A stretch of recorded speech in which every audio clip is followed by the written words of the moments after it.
பன்னீர் அவல் பாயசம் செய்யலாம் வாங்க. Hello friends, welcome to Subbu creation. எல்லோரும் எப்படி இருக்கீங்க? நல்லா இருக்கீங்களா ஃப்ரெண்ட்ஸ்? இன்றைக்கி பன்னீரையும் அவலையும் வச்சு ஒரு பாயசம் செய்யலாம். இது ரொம்ப சிம்பிள், ரொம்ப டேஸ்டியானது. ஆனால் ரொம்ப கொஞ்சம் இன்க்ரீடியன்ட்ஸ் தான் நம்ம யூஸ் பண்ணுவோம்.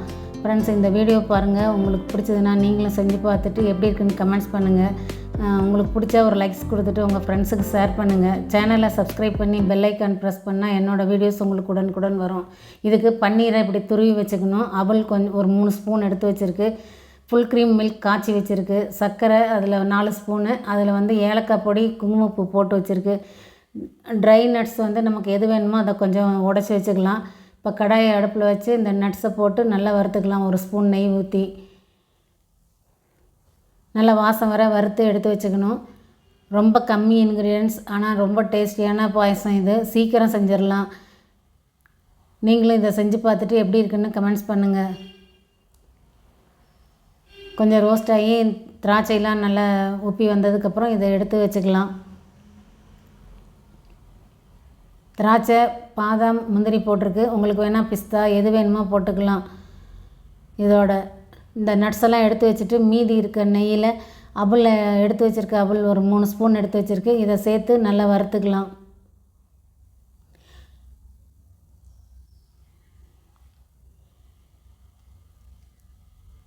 இந்த அவலும் சேர்த்து செய்யும்போது பன்னீரை வச்சு தனியாகவும் பாயசம் செய்யலாம். அவல் சேர்த்து செய்யும்போது பாயசம் நல்லா திக்காக நல்லா டேஸ்ட்டாக இருக்கும். சேமியா, ஜவ்வரிசி இதெல்லாம் வச்சு செய்கிறதோட இது போட்டு செய்யும்போது ரொம்ப நல்லா இருந்தது. இப்போ வறுத்த அவலை நம்ம அந்த காய்ச்சின பாலில் போட்டுக்கலாம். நல்லா ஃபுல் க்ரீம் மில்க் வாங்கிக்கோங்க. இது 1/2 லிட்டர் பால். 1/2 லிட்டர் பாலுக்கு 100 கிராம் பன்னீர் போட்டிருக்கு. உங்களுக்கு வேணால் இன்னொரு 100 கிராம் சேர்த்தே துருவி போட்டுக்கலாம். இப்போ இதை எடுத்து அடுப்பில் வச்சு ஸ்லோ ஃப்ளேமில் வச்சு நல்லா குக் பண்ணிக்கலாம். அவல் நல்லா வேகணும். ஸ்லோவில் வச்சுட்டு அடுப்பை நல்லா கலக்கிட்டே இருங்க, இல்லைன்னா பால் பொங்கி வழிஞ்சிரும்.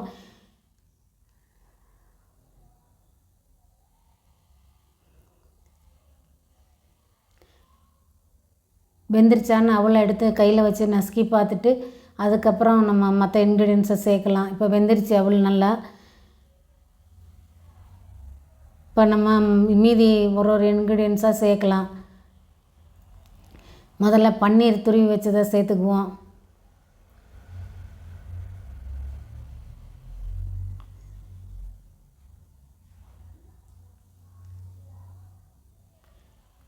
ஒன்றும் தனியாக வேக வேண்டியதில்லை. மீதி இன்க்ரீடியன்ஸ் எல்லாத்தையும் ஒன்றா சேர்த்துட்டோம்னா ஒரு கொதி வந்தால் போதும், எடுத்துடலாம். இப்போ பன்னீர் சேர்த்தாச்சு. ஒரு கலக்கி விட்டுட்டு மீதி எல்லாம் சேர்க்கலாம். சர்க்கரையும் இந்த குங்குமப்பூ, ஏலக்காய் கலந்து வச்சுருக்குல்ல அதை போட்டுக்கலாம்.